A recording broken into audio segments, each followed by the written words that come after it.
Sandwiches or Thai? I asked aloud out of habit. I can imagine Moira's reply. You're not on track with your calcium and folic acid targets today. Spinach is advised. Maybe a green curry? But today's there's no level, pleasant voice in my ear. Moira is, as they used to say, in the shop today for her annual upgrades and updates and maintenance.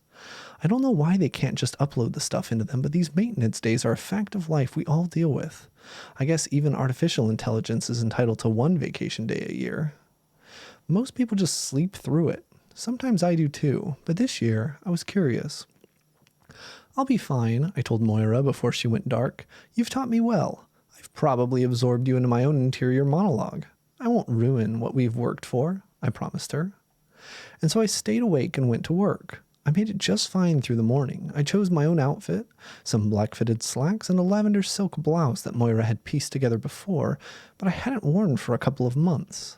Something that inspired a coworker to say, "You look nice today." I don't know, probably his AI prompted him. Still, it's an outfit I trust. Most choices are a matter of habit anyway. Routine. Moira helped me form a healthy morning routine tailored to my metabolism, hormone levels, sleep patterns, life values, and 5-year goals. There's my 2-mile run that follows the same bike path through my neighborhood every day, and my routine breakfast of hard-boiled egg with mashed avocado on whole wheat toast, iced coffee with a dash of stevia, and an 8-ounce glass of water that my sink measures out. My shower is on its own timer, so I can't mess that up. Then feed the cat and out the door by 8:30.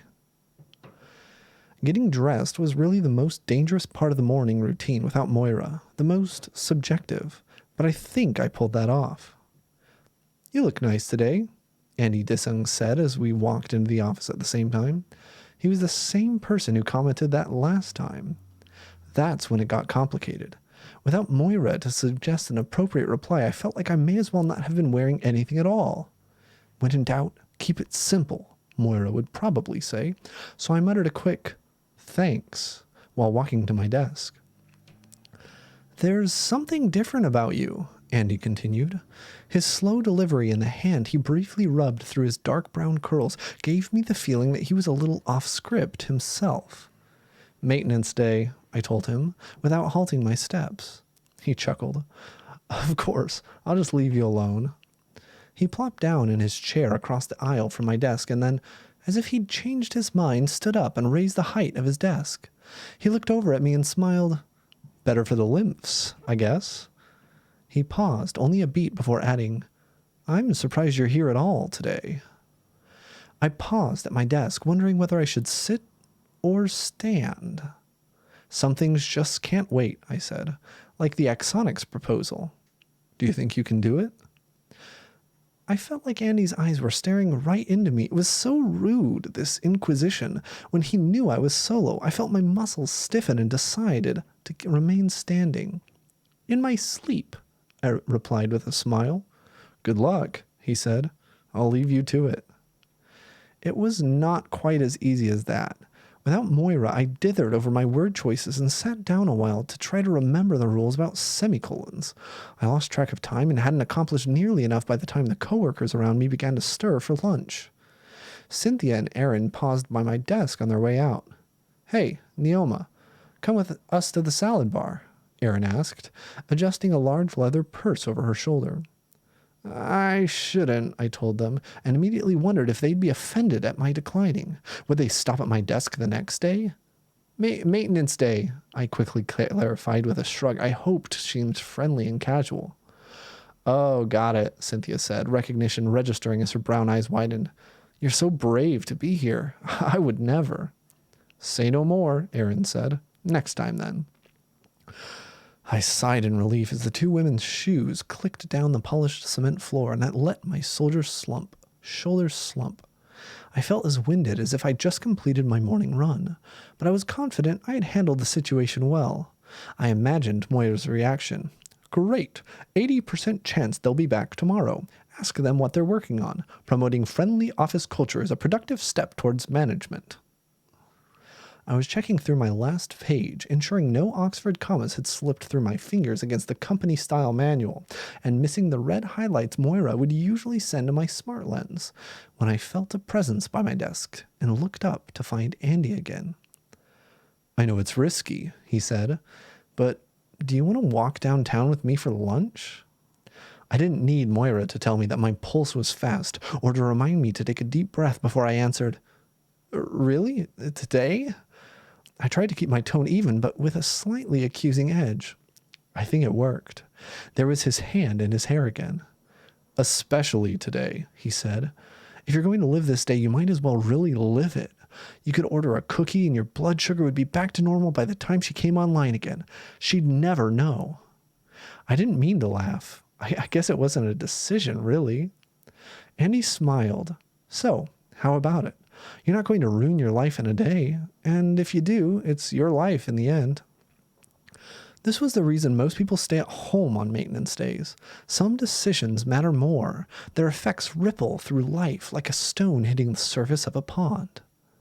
I tried to replicate Moira's quick analysis. If I went, did I want to go? I tuned into my elevated vitals and admitted I probably did. Well, if I went, then I'd have to fill a whole hour with Andy and no one to guide me through.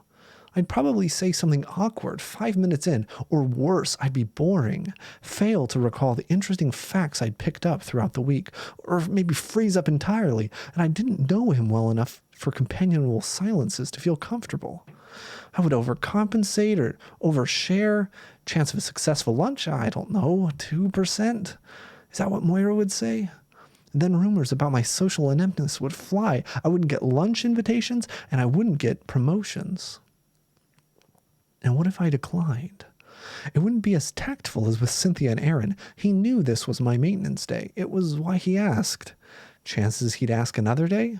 Maybe 40%. And wait, is this a date? I wanted to ask Moira. Through my smart lens, she would observe his stance, leaning into my desk slightly and the tense smile frozen on his face.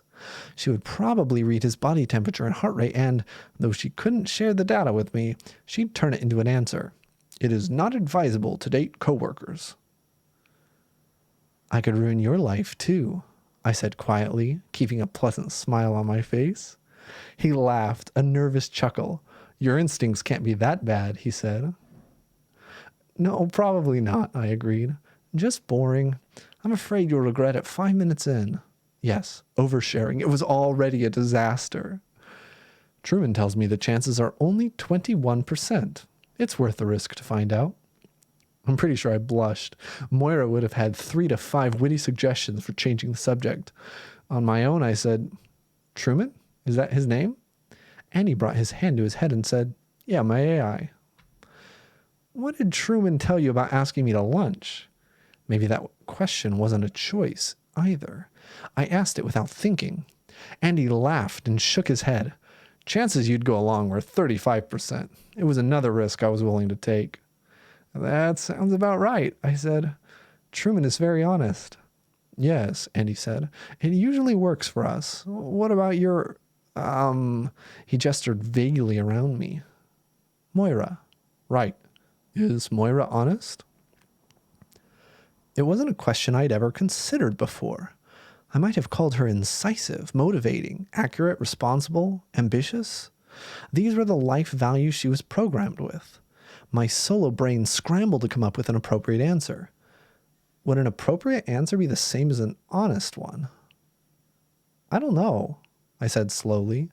The honest answer. "Listen, I think you and Truman are at an advantage being a team today, and I'm sure Moira would love to join the party. Like is an interesting word choice. Assuming they can like anything," Andy interrupted. I may have blushed again. "Right, I don't think she would have had me say that. Anyway, could we do this another day?" I watched Andy's shoulders shrug and his cheeks deflate. "Sure," he said, and I wondered if that was appropriate or honest. After my morning at work, a small part of me wants to sink back into the comfort of habit. "Sandwiches or Thai?" I asked Moira out of habit. but another part of me is already thinking about the next step. Imaginary Moira tells me, green curry. But when I pause, it doesn't feel honest. I don't feel excited about it. Without her pleasant voice in my ear, I walk under the sandwich shop's blue awning and find an empty chair. The restaurant looks familiar, but somehow empty without Moira's golden halo in my lens around the perfect chair. I wonder if the one I've chosen has the ideal sun exposure, the optimal sound isolation, but it's empty. It'll do. The server approaches my table with a warm smile. Hi, Neona. Would you like your usual? The turkey pesto sandwich here contains the perfect balance of calories and nutrients for me. It's what Moira would recommend, but if I listen to my own body, the pull in my own collarbone tells me it's not what I want right now. Actually, can I see the menu? I ask. This is why people go to sleep, the imaginary Moira says in my head. 10 choices come into my lens. Without Moira's pleasant voice and golden halo, they all carry equal weight. The world feels so wide and heavy, it makes my heart beat faster, like back in the office. I wonder if this feeling is the reason I stayed awake today, not the Exonics proposal. I have time, it isn't due until Friday, but this rush is available once a year. Maybe, like Andy said, it's worth the risk. Moira would tell me that the grilled cheese with tomato and microgreens on sprouted bread could make me sluggish in the afternoon and possibly lead to digestive disturbance. And the chocolate chip cookie would result in a crash around 4 p.m., not optimal for productivity. I order them anyway, because Moira is on vacation, and so, I decide, am I. Andy is at his desk when I return to the office after a slow walk back from Uptown. He doesn't look up when I sit down. I had the cookie, I say across the table. It was amazing. It feels less awkward. And you're still alive, he notes with a smile that makes me think that maybe his sure really was honest. Here I am, I agree, though maybe not for long. I'm not at my peak today. I'm not even supposed to be here. I was thinking about skipping out and going to the beach. The cookie was a gateway to hell. I laugh, not a choice. Maybe. Did Truman tell you to say that? Andy nods. 82% chance of success. And what would Truman say if I asked you to come to the beach with me? He's advising me very strongly against it. Andy's smile never wavers. But I don't always listen. Wasn't that a cute story? What a good story. What a nice one. Cute, happy story, guys. Cute, happy story.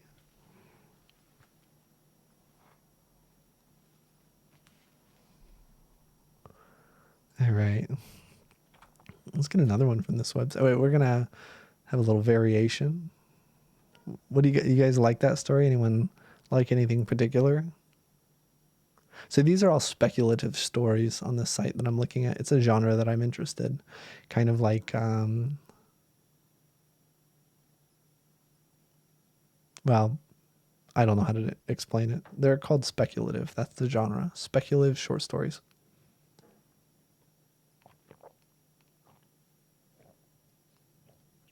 Wait, I said I was going to get up and get more water, but I don't think October is going to let me.